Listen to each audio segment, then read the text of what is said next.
Nazdar, tady je Bingo 28 a s ním... Dodoboj, vítáme vás. Hej. Takže, jak už jste si určitě všimli, Gogo a další youtubeři dělali různý challenge, přímo vařičkový challenge, děkujeme za upozornění. A my jsme se teda rozhodli, že ho uděláme taky. Trochu copyright v úvodkách.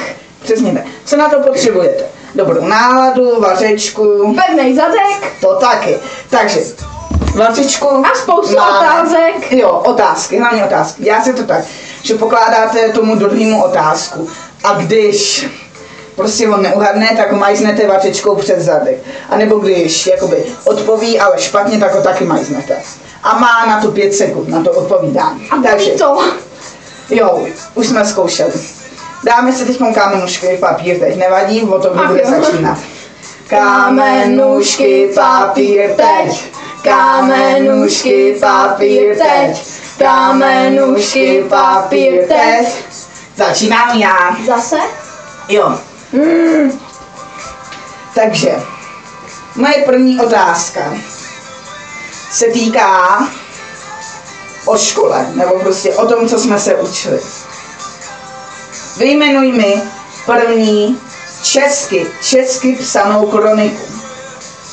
To byla ta Kosmasová, Dalimilová. No tak jo, dobře. Jako už je to uhádla, protože pak se upravila. Jo, dáme si takovýhle šance. Takže uhádla jsi to. Dneska máš Jseš na řadě. Jo, a ještě jsem zapomněl, že máme přitom teda počítat. 1. Takže já mám otázku, jaký je můj nejoblíbenější horor? Horor? Teen Wolf? Jo, máš štěstí. Dobře, omg, uhádl jsem. Takže, moje otázka se týká mýho docela dost oblíbeného filmu. Vyšel teprve teď před chvílí už Skin. A je nový, myslím si, že jsem s tebou o něm mluvil asi tak 2krát nebo jednou, já nevím. Takže 1, 2, Jo, fakt vypadám čteli. Ty vogo, dobře ty, pěkně rychle s tou uhádla. Fakt vypadám čteli. Takže, můžeme říct učiteli ve škole. tím pádem Zlatka vyhrává 2 a já prohrávám 1, protože teprve teď se na mě dostala. Oh yeah. Můžeš podávat otázku, je to na tobě. Na kterém... Počkat, takhle. Na kterém animovaném filmu jsme byli v Běhlavě v kině?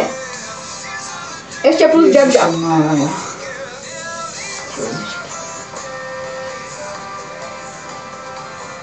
Už vyprčil čas. Dá se šajze. Jak vycvičit Draka 2? To si děláš srandu. Jo! Tak jo. Nebylo to tak jak moc hodně, spíš to bylo o tom, že jsem se lekl, protože jsem nevěděl, jak velkou ranu dá. Nikdo nikdy neví, že jo, Bingo? Jo. Tak, teďkom já. Dobře. Takže? Moje otázka pro tebe zní. A vyhráváš 2-1. Moje otázka pro tebe zní. 3-1. Teďka jsi neuhad. Jenom ty otázky, co jdou tobě, tak získáváš body. Dobrý. Můj, nebo takhle. Moje oblíbená atrakce na pouti. 1. Jo. Lavice. Dobře, uhádla jsi to. Máš majzla a vyhráváš 3-1. Výjimečně.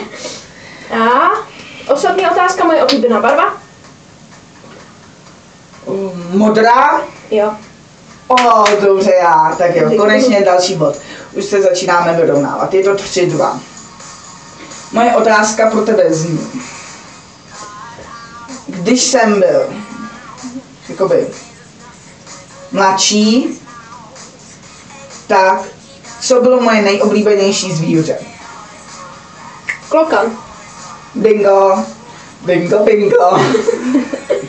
To si pamatuju do teďka. Bezva. Jak se tady vlastně, že ho chceš mít doma. Jo, kdo by nechtěl mít své oblíbený zvíře doma?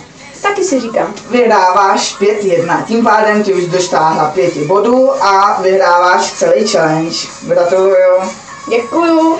Takže, a vy, pokud se vám video líbilo, tak dejte like, odběr. A já nevím, co ještě možného. A sdílejte to na Facebooku. Jo, třeba, jestli chcete. Bez vás, nashledanou. Nazdar! Šup to potom.